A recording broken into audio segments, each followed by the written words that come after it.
That little blue pill in my hand was my last resort. At first, I just stared at it for a long while. I was terrified. I couldn't bring myself to do it, but eventually, I closed my eyes and swallowed. The effect was almost instant. I never thought I'd sink this low, but going days without sleep is a slow kind of hell. No, it's worse than that. You just lie there in the dark, staring at the ceiling, waiting for your body to give up. But it won't. Every night turns into a session of pure torture. I'd tried everything humanly possible before I got my hands on these pills. They're so new that even their name doesn't show up in a search. At first, when this soul-crushing insomnia started, I tried teas, essential oils, meditation. For the first month, I'd lie there listening to recordings of ocean waves, nature sounds, God knows what else. I bought some stupid specialty pillow and a heavy weighted blanket. Then came the serious stuff, prescription sleeping meds. But those made it even worse. My body would be paralyzed, but my brain stayed wide awake. You lie there like you're in a body cast with your eyes shut, while this feeling gnaws at you from the inside that you're not actually sleeping. Months went by like this. My life was spiraling. Work turned into a mechanical struggle for survival. Coffee, phone calls, spreadsheets. I looked like a ghost. At first, my boss pretended not to notice, but then he pulled me into his office. He told me that either I get my act together or he'd have to find someone else for the job. Things at home became unbearable too. Chloe, my girlfriend, tried to be supportive at first, but the longer it went on, the more I'd catch her giving me this heavy, tired look. She lasted 3 months. After one particular night, when I was just pacing in circles around the apartment, she packed her bags. "Paul, I can't do this anymore. You've changed, and it's just too hard to be around you. I'm sorry." I don't blame her. She was right. I mean, what did I have to offer her? Just this obsessive, sleep-deprived version of myself. I was living in a fog. Every night started with the hope that maybe, just maybe, tonight everything would fix itself. Miracles happen, right? But it always ended in emptiness. I felt like I was slowly losing touch with reality. I'd catch myself having weird thoughts more and more often.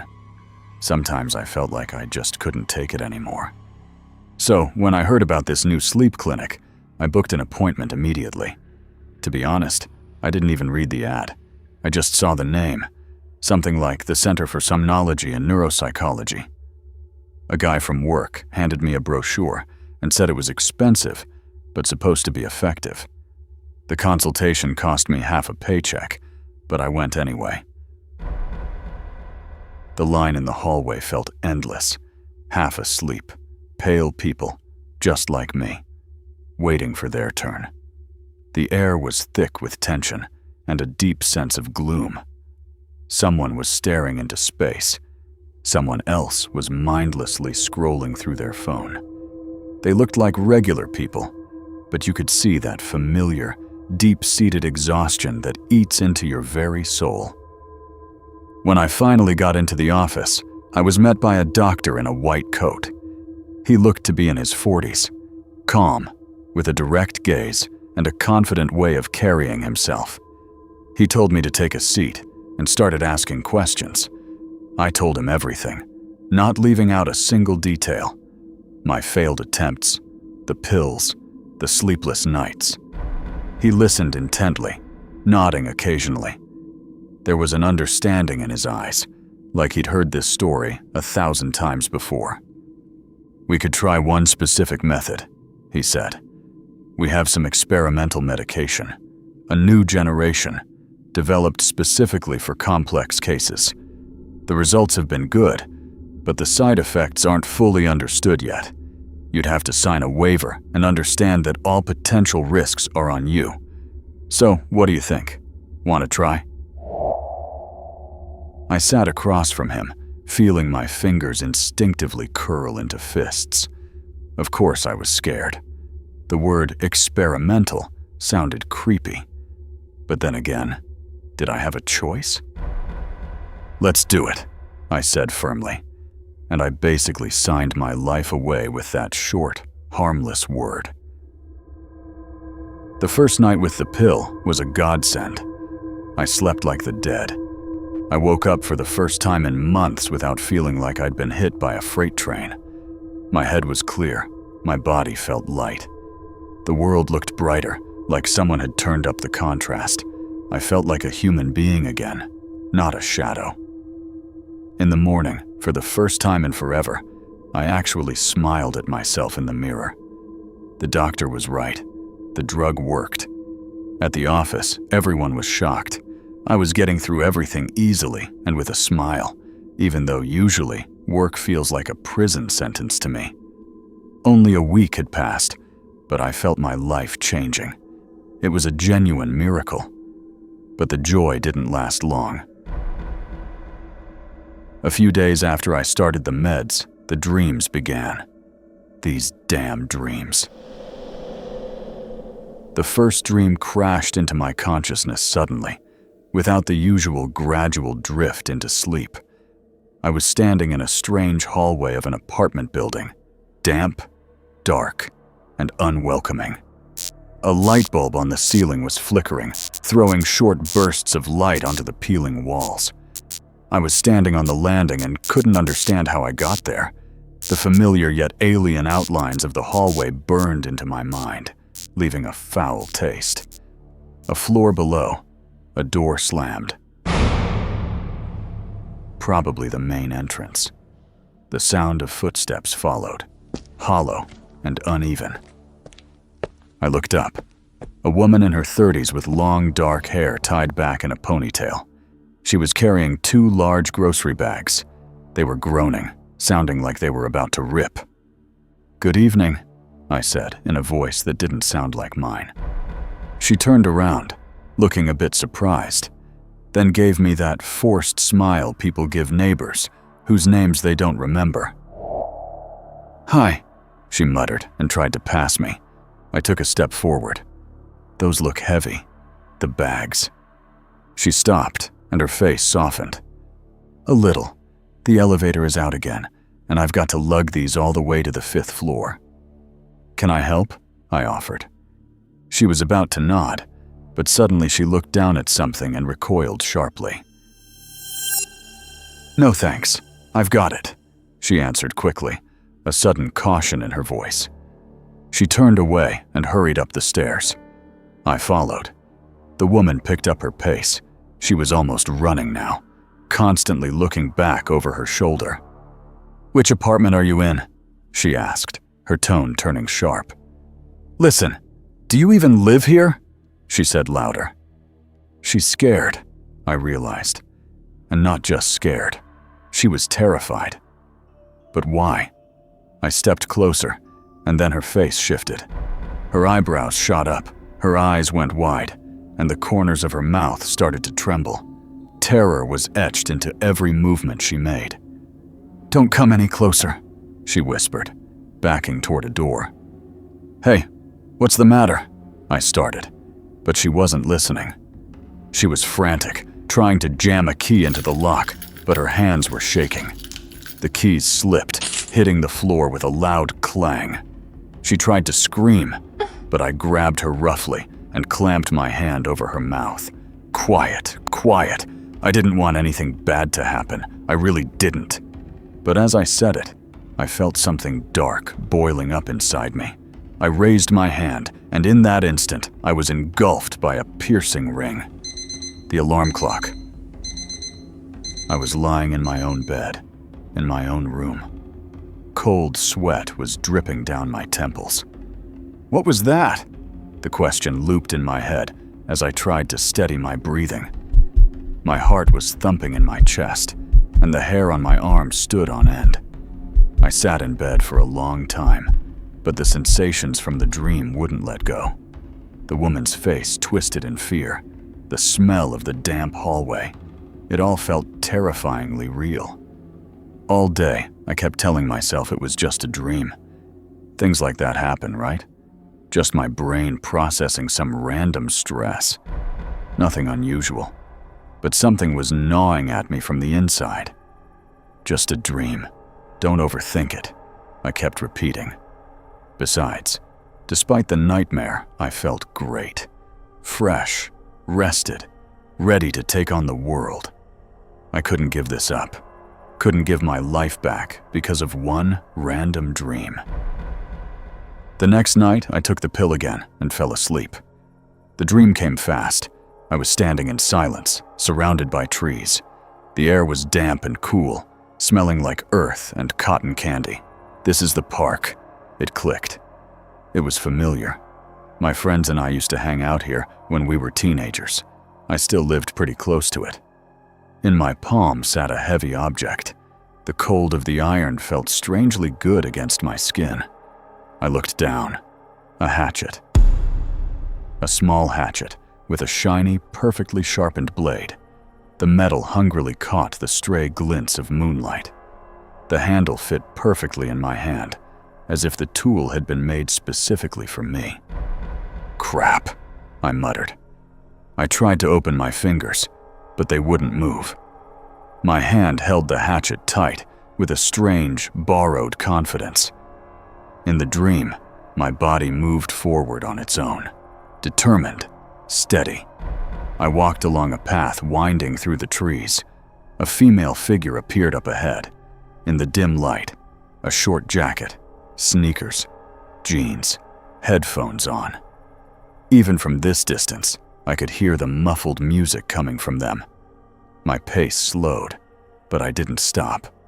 My breathing quickened. "Hey," I wanted to yell, but only silence left my lips. The woman turned her head as if she felt my stare. My body accelerated. I stepped toward her. In that moment, she saw the hatchet in my hand. Her eyes went wide. "What do you want?" I saw her backing away, pulling off her headphones. "No! Stop!" I really wanted to stop, to tell her it was some kind of mistake, but my body kept moving. The blade of the hatchet flashed, and a muffled scream broke out. She turned and bolted, but I, or rather, my body, was faster. We raced down the narrow path. Branches scratched my arms and face. I could see her shoulders, her back. I could feel my legs relentlessly closing the gap. At one point, she tripped and fell. I froze, standing over her. She looked up, terror frozen in her green eyes. My hand raised the hatchet. In the moonlight, the blade glowed like fire. In that moment, I became truly terrified. I didn't want to do this, but my arm swung back, my muscles tensed, and the hatchet flew down. Just before the impact, I heard a desperate scream, and then everything vanished. I woke up like I'd been shot. My hands were shaking. I couldn't catch my breath. The room was dark, and I felt cold sweat sticking to my skin. God, what was that? A dream. It's just a dream, I kept telling myself, staring at my trembling fingers. But the feeling of weight in my palm wouldn't go away. It felt like I was still gripping the hatchet in that very hand. In the kitchen, I downed a glass of water and lit a cigarette. I don't usually smoke in the morning, but this, it's just a dream, I told myself, watching the faint trail of smoke drift toward the ceiling. Or was it? I paced the apartment like a clockwork toy, checking the locks even though I knew no one could have gotten in. I pulled the curtains shut, like someone was watching me. Everything inside was burning with anxiety. I needed to do something, distract myself, but my mind kept circling back to those dreams. Eventually, I decided to go for a walk, clear my head, and I practically forced myself out the door. Outside my building, the usual neighborhood gossips were sitting on a bench, talking. "And you're sure? Right in the park?" "Yeah, our park." Lord have mercy, what is the world coming to? They say he hacked her to pieces with a hatchet, can you imagine? She was young too, only about 30. My chest tightened. No, that can't be. It's a coincidence. Just a coincidence. I tried to find a logical explanation, but my thoughts were a mess. Dreams couldn't be reality. It was absurd, ridiculous. But what if it wasn't a side effect? What if it was something else? What if I wasn't just seeing this? Enough, I said out loud, as if I could order myself to stop thinking. The old ladies gave me a suspicious look. I cursed under my breath and hurried back home, where I continued to lose my mind. Quit the pills. Yeah, that's probably what I should do. But then I remembered what it was like not to sleep for weeks, staring at the ceiling, losing my grip on reality, howling from exhaustion. After all, I'm not becoming a killer because of some dreams, right? I needed to talk to the doctor, tell him everything. Maybe it really was a side effect. They didn't warn me about this, but who knows? While I was debating it, the next night came. This time, I was standing in the entryway of a regular apartment, a specific wallpaper pattern, a mirror with a chipped corner. From the entryway, I could see into the living room. I looked down with dread. The same hatchet, shiny, sharp, was in my hand. Damn it!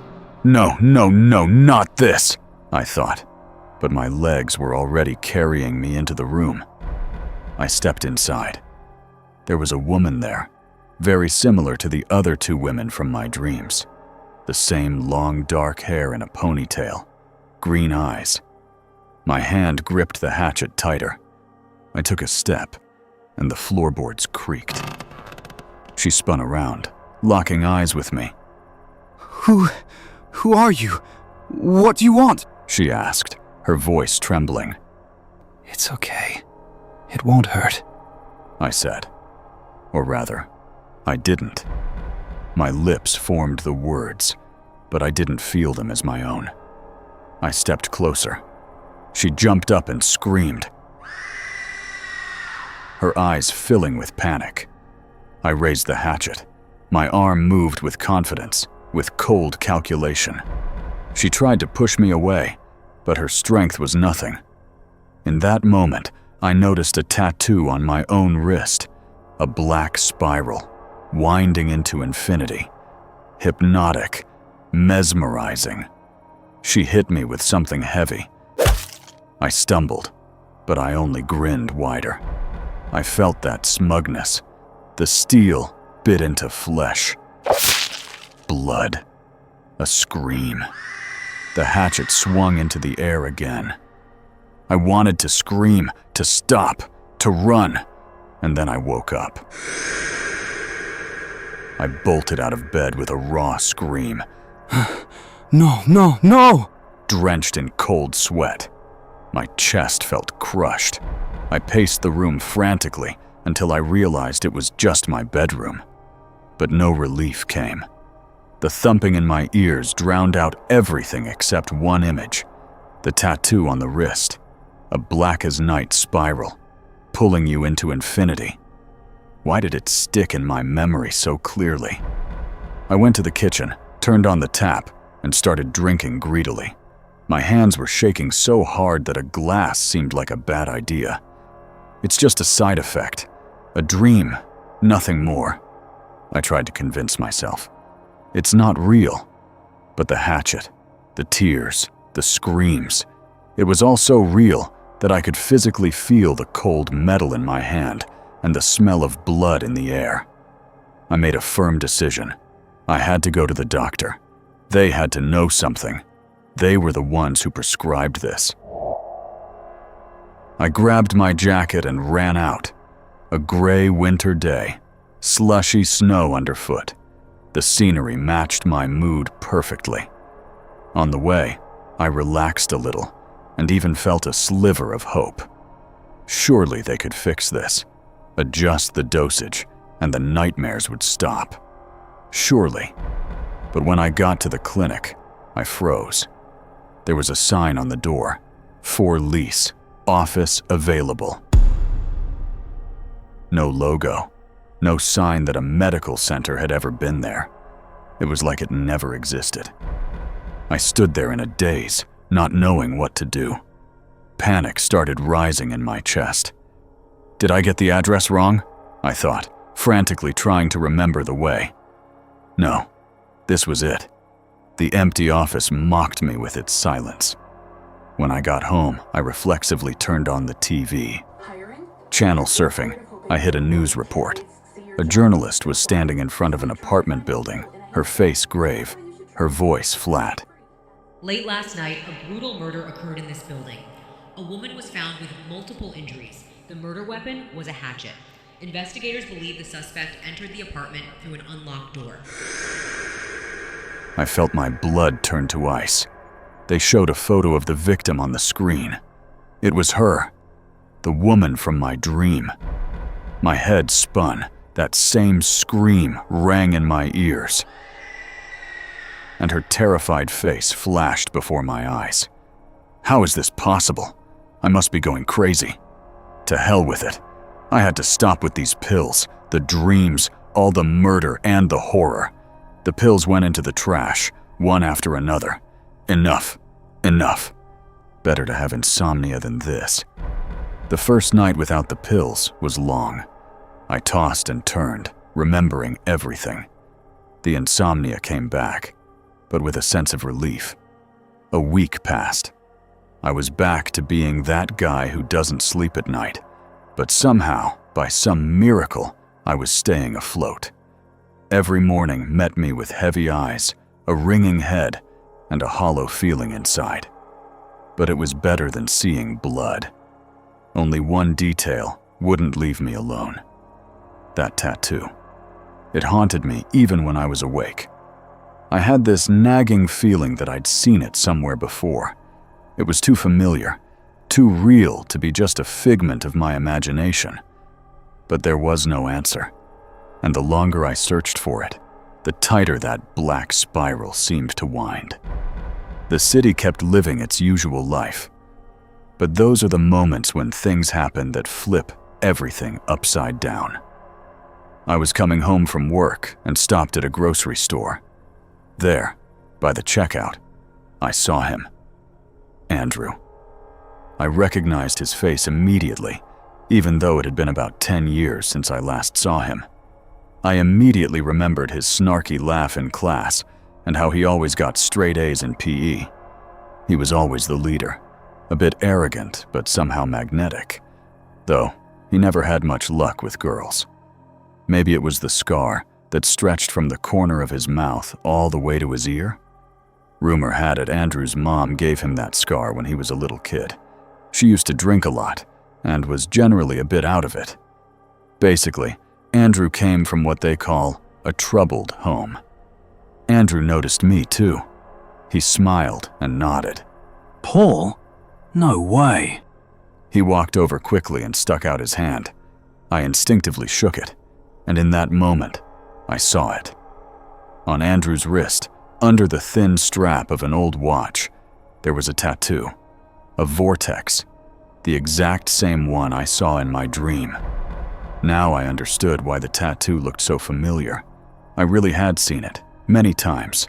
I felt my legs go weak. The image from the dream flashed before my eyes. The hatchet, the killer's hand, the screams. Andrew? Was all I could get out. Yeah, didn't recognize me, did you? He was smiling warmly, seemingly oblivious to my shock. How many years has it been, Paul? 10, probably? We walked along together, and I didn't know what to do with myself. Andrew got that tattoo back in 10th grade. We were all insanely jealous back then. It was the height of cool. But now, I couldn't shake the thought that it meant something more than just a drawing. We talked. He asked how I was doing, what I was up to, brought up old school jokes. I tried to answer, but one thought kept thumping in my brain. It's him. Is it really him? Hey Andrew, Do you remember those camping trips they used to take us on after school? I asked suddenly, trying to make my voice sound innocent. Of course. How could I forget? Especially the one where we almost burned the woods down in the middle of the night. He laughed. Do you still go camping? I looked up. Sometimes. Not as often, though. You know, work, family, all that stuff. He spoke calmly, but I caught something weird in his tone. Or was I just imagining it? Do you remember how we used to cut class and go to the park? Been there lately? A while ago. Never really have the time, and it's out of my way. Why, you been there recently? I shrugged, avoiding his gaze. The whole time, I felt like I was looking at a killer. But Andrew kept talking, joking. His calm was contagious. By the time we parted ways, I'd almost convinced myself it was just a coincidence. But on the way home, I felt like I was being watched. I could practically feel someone's eyes on me, even though I didn't see anyone. Closing my front door, I felt completely drained. That evening, the insomnia hit hard again. Lying in bed, I thought about our conversation, about the tattoo. No, it couldn't be. That's Andrew. We grew up together. And my stupid dreams don't prove anything. Just my brain reacting to the pills, nothing more.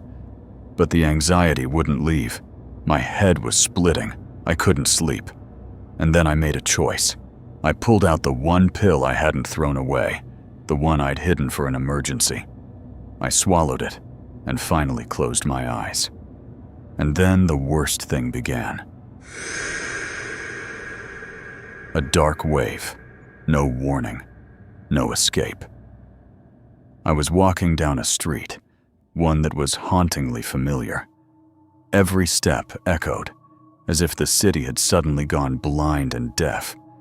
Not a soul around, just me, the hatchet in my hand, and the nagging sound of footsteps.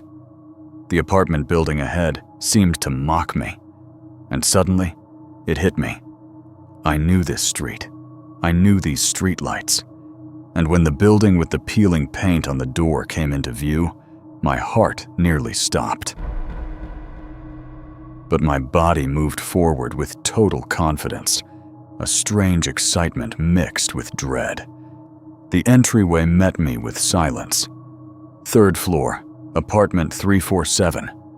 My apartment. I didn't look for keys. I had a set of lockpicks. I didn't even know how to use them, but my fingers were moving skillfully. The door opened quietly. It was my entryway.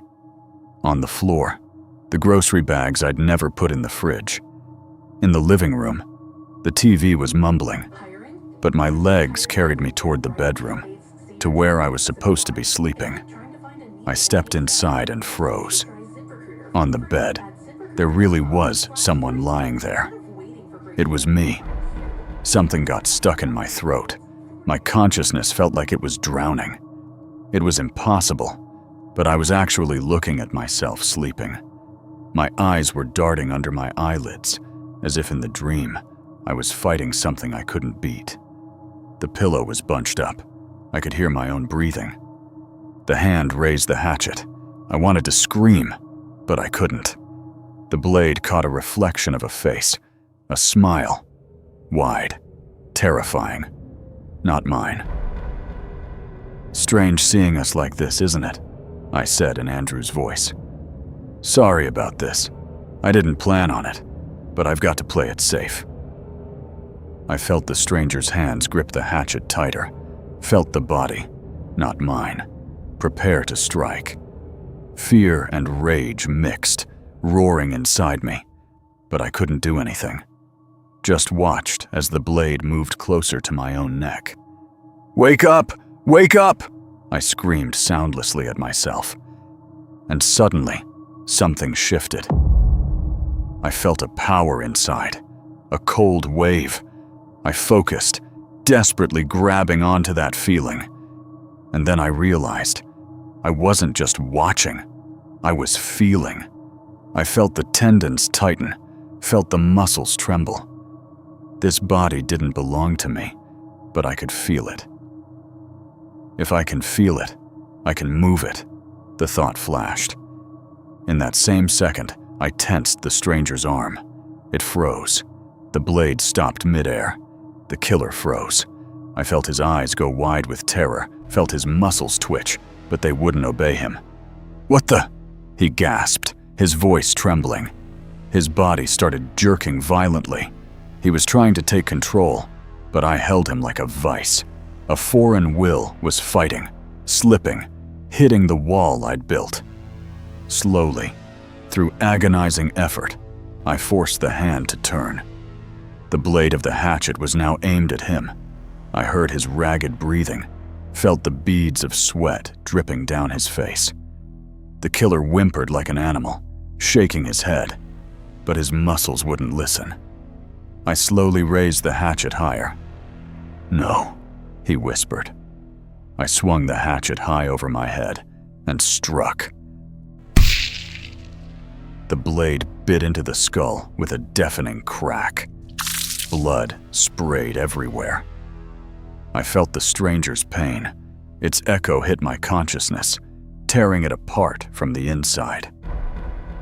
He fell to his knees, his eyes rolled back, and a final rattle left his throat. Everything went silent. And then I woke up. The nightlight flickered, reflecting in a pool of blood on the floor. A few steps from the bed lay Andrew. His face was twisted in terror, his eyes glassy. The hatchet was buried in his skull. Everything was covered in blood. My eyes caught the tattoo on his wrist, the black vortex, as if it was sucking in all the blood, all the horror I'd just been through. Later, the police confirmed that Andrew was a serial killer. They searched his house and found photos and trophies from his victims, 11 women in total. I never told anyone about my dreams, and strangely enough, I haven't had insomnia since. I sleep soundly.